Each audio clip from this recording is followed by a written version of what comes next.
The great Indian சூசைட்னு ஒரு படம். One of the fully satisfied mystery and thriller கேட்டகரியில் ஒரு மூவி அப்படின்னா கண்டிப்பாக அந்த படத்தை சொல்லலாம். கிளைமேக்ஸ் ஒரு அரை மணி நேரம்லாம் பார்த்தீங்க அப்படின்னா ஒரு செகண்டுக்கு நீங்கள் பார்த்தீங்க அப்படின்னா சர்ப்ரைஸ் ஆகிட்டே இருப்பீங்க. அந்த அளவுக்கு படத்தை எடுத்து வச்சுருப்பாங்க. தெலுங்கு சினிமா போகிற ஸ்பீட்லாம் பார்க்கும் பொழுது அவ்வளோ அமேசிங்காக இருக்குது. அந்த அளவுக்கு படத்தை தரமாக கொடுத்துட்ருக்காங்க. இந்தியாவில் உண்மையாக நடந்த ஒரு ஈவெண்ட்டை பேஸ் பண்ணி எடுக்கப்பட்ட படம் இது.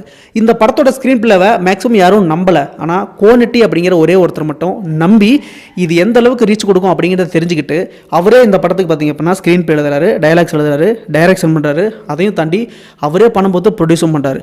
ஆனால் ஆக்சுவலாக ஃபைனலி பயங்கரமாக பிஸ்னஸும் பண்ணி முடிச்சிடாருன்னு தான் சொல்லணும்.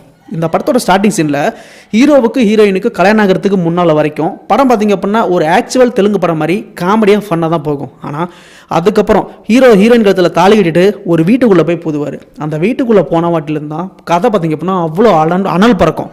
ஸோ உங்கள் எக்ஸ்பெக்டேஷனை நான் ஃபைல் பண்ண விரும்பல. நீங்களே போய் படத்தை பாருங்கள்.